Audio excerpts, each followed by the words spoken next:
The night was cool, slightly windy, and foggy. Not the perfect weather he was hoping for, but he was ready to go.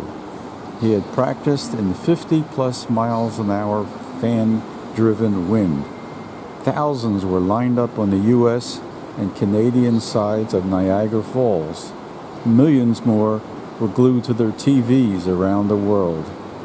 I was watching at home as nervousness increased.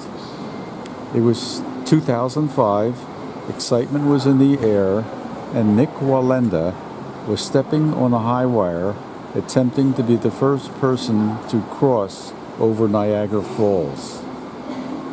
Just a few years earlier, I had met Nick and his mother Delilah under innocent conditions. I was visiting Sarasota, Florida, with my long-lens Nikon camera. I had decided to watch and photograph an event that had Nick walk across downtown Sarasota 25 stories up between two buildings. As I adjusted my camera, an Amish family nearby was very curious, and I offered them a look. Fortunately, I was getting some very good shots, including one that included a helicopter that looked close by, but was actually at a safe distance away. That night I was talking with my daughter, Laura, who was coming to visit me. She had never heard of the Great Wallendas, so I suggested finding a book or a video that would help explain who they were. When she arrived, we went to a video store, but they had nothing. A man standing next to us, though, surprised us by saying he worked with Delilah Wallenda and would ask her about any videos that she knew of. The next day, I suddenly got a call from her. She had just finished writing a book on her family and would be happy to provide a signed copy and an older Hollywood movie of their family history in exchange for copies of some of our photos of Nick's walk in Sarasota. Excited, I agreed to meet her that Saturday evening at the Sarasota Circus performance where the Wallendas were performing.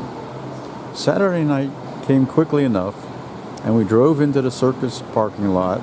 I spotted someone out front waving tickets, and I realized it was Nick Wallenda. We exchanged few words, and he gave us tickets and suggested we meet them after the show. Well, we enjoyed the show where the family drove a team of 7 bicycles across the high wire. After the show, we met in the lobby area. What a pleasure it was to meet his family and took some pictures with them. Delilah reviewed my photos of Nick and gave us an autographed copy of her latest book. Laura was just as excited to meet them as I was.